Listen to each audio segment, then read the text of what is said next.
welcome to my channel. If you are new here, my name is Payel. This channel is all about home decor and DIYs. I made 3 air dry clay projects that I'm so excited to share with you. Let's get started.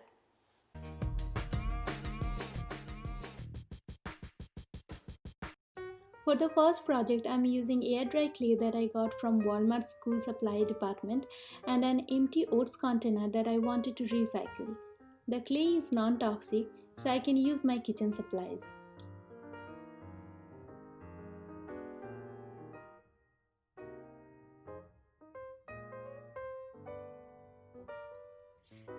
I rolled out the clay on my rolling board and using a knife, I just cut into a T shape.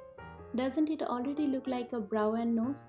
The fun of making this kind of project is it doesn't have to be perfect. You don't need to make it flawless. Just enjoy the creative process. I attached the T on the container. Now it's time to pull, push or scratch to create a manly nose and brow. I'm using some water to work around the clay. I rolled out some more clay and made lips for this gentleman. The lips turned out to be quite feminine, but I like it.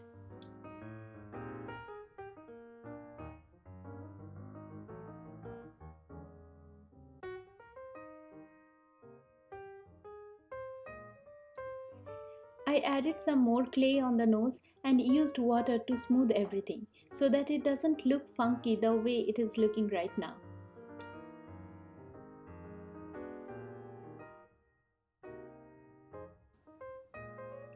Don't worry about the smoothness, you can always use a sandpaper after it's dried.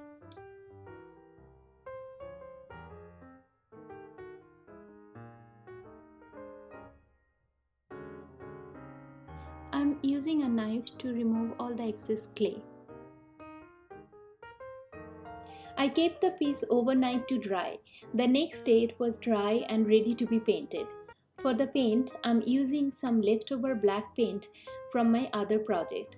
I wanted to get stone-like texture, so I added some baking powder with the paint. I used liberal amount of paint and baking powder but kept the finish quite chunky.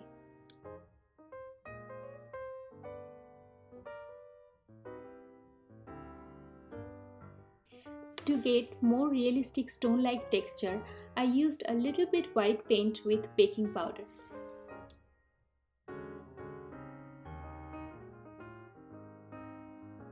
It really looks like stone, and there is no way to recognize that it was an empty oats container.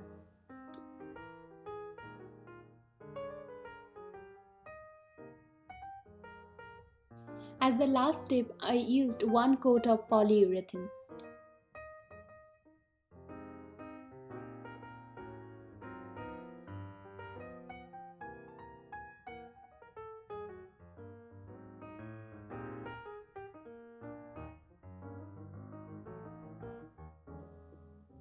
Our next project is a clay jewelry box.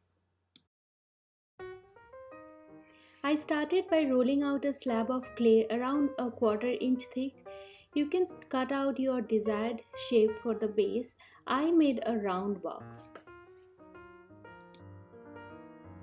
I used a plastic jar as reference. First I cut a round shape from the clay slab. Here craft knife is always better for more precise finish, but I couldn't find mine, so I'm using the smallest knife I could find in my kitchen. I'm using water to smoothen the surface as much as possible, but don't worry about perfection too much because we will sand everything once it's dried. I made 1 medium and 1 small clay balls to make a knob for the lid. Using some water, I attached them on the lid.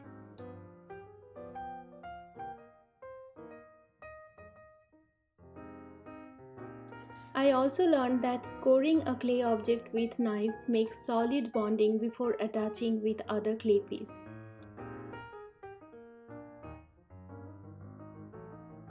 After keeping aside the lid for drying, I started working on the main box. Initially, my plan was to wrap the jar with a big clay slab and give it a shape of the plastic jar, but clearly it didn't work out. So I cut another round piece to make the base, and then I cut a strip to make the side of the jewelry box.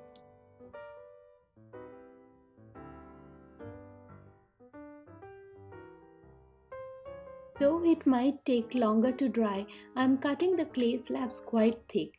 The reason is I want to make everything functional and practical so that I can actually use them.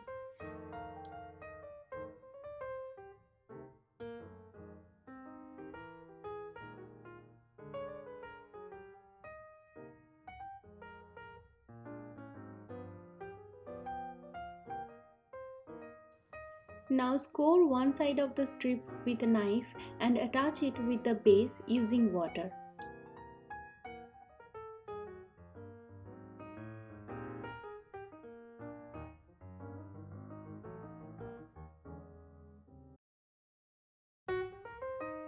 While working with clay, your hands are your best friend, especially if you are a beginner like me.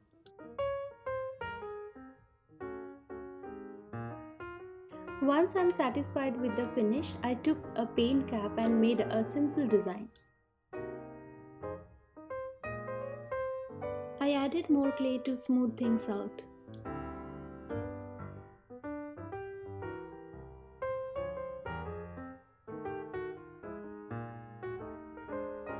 After drying overnight, when I tried to pull out the plastic jar, I realized that I didn't have enough space to grab the jar.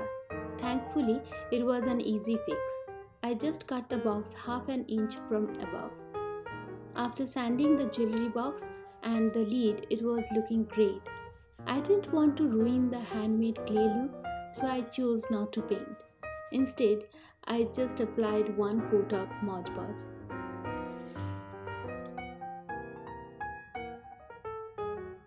And my jewelry box is ready.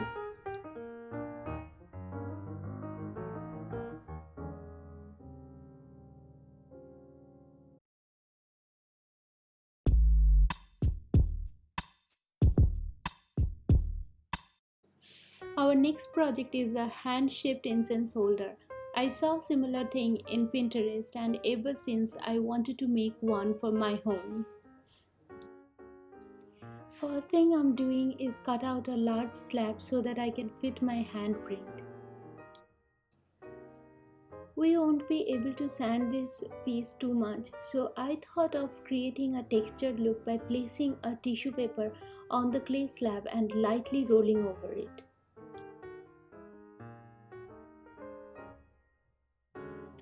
Now I placed the handprint on the clay and using a pencil I created an outline. Here we need to be a little patient because we don't want to put too much pressure and ruin the shape. I cut out the hand very carefully with the help of a knife.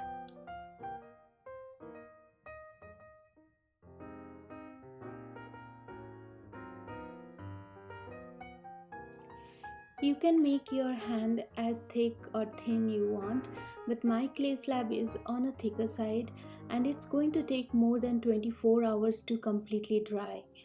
But I'm fine with this because I want this to be usable. To smooth out the edges, you can use water and clay mix.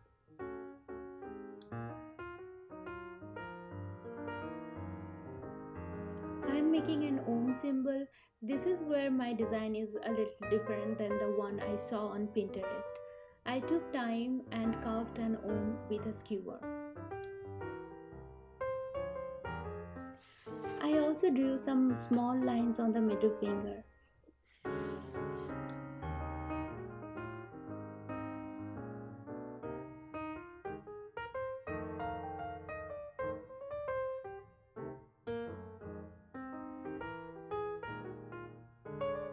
Now score the index finger and the thumb and using some water attach them.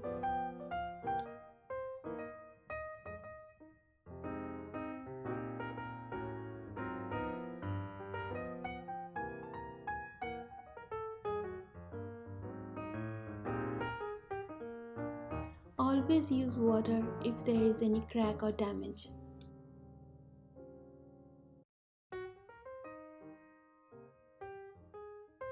This is another reason that I like my clay slabs to be thick, because then it becomes easier to work with.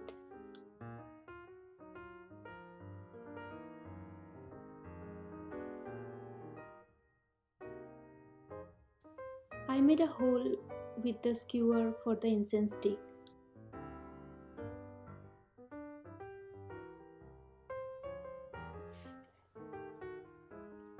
Be very careful when you are removing this from the rolling board. Although you can always fix if there is any break or if there is any crack.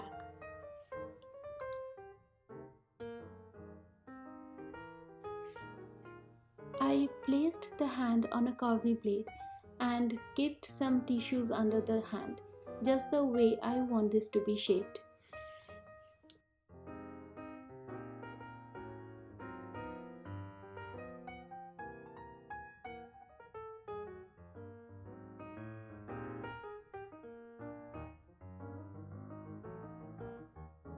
After drying overnight, my incense holder was ready, and I could not be happier with the result.